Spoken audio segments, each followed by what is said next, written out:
Hi everyone, Clayton here at etrailer.Com. Today we're going to be taking a look at the CURT 4-bike hanging bike rack for 2-inch hitch receivers on our 2012 Ram 1500.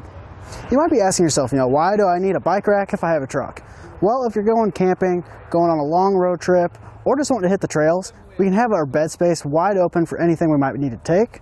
But getting our bikes on the back of our truck is going to be super easy. We don't have to try to load them on top of our tonneau cover or on our roof rack. Our rack is going to offer us 180 pound weight capacity, and being able to carry 4 bikes is going to be really nice because we can take the family out or go bike with some friends. Our rack is going to work pretty good with mountain bikes and road bikes. However, if you do have a carbon frame, you might want a wheel mount, but for those metal frame bikes, this is going to be perfect. Our wheel cradles are going to offer us 3 points of contact with our bike.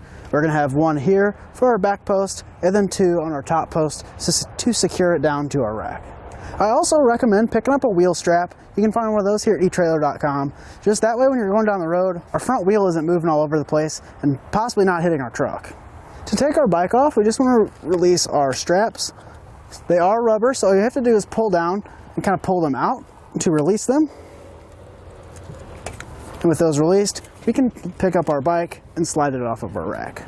Like I said, our frame straps are rubber, so you're going to have a good amount of stretch. Definitely going to be able to secure your bike. Whenever we're not carrying a bike, simply just put it back over our pins.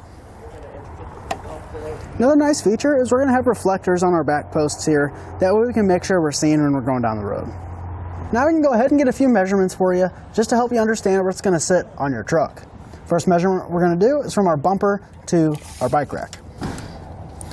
We're looking a little over 7 inches. You just want to keep that in mind for access to the tailgate or just where it's going to sit.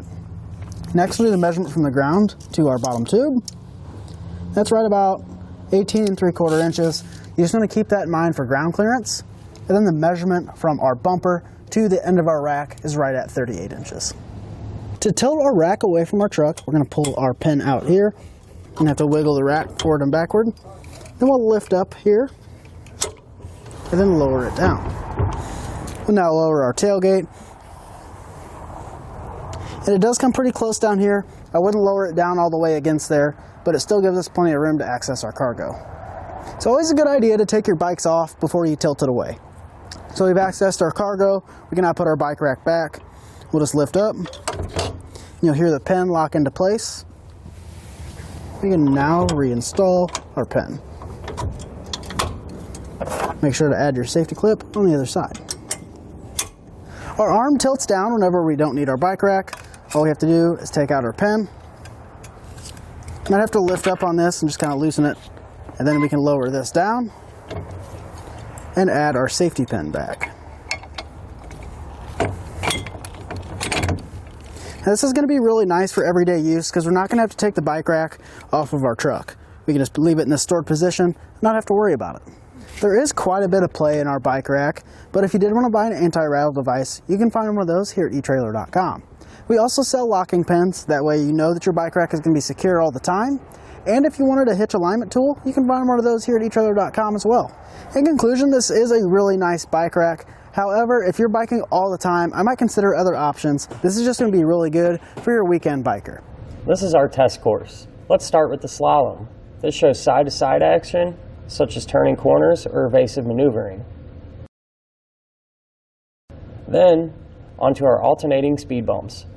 This shows twisting action, such as hitting curbs, potholes, road debris, or even uneven pavement. Last of all, the solid speed bumps. This shows up and down action, such as driving through a parking lot or parking garage, or driving in and out of a driveway. That's going to do it for our look at the CURT 4-bike hanging bike rack on our 2012 Ram 1500.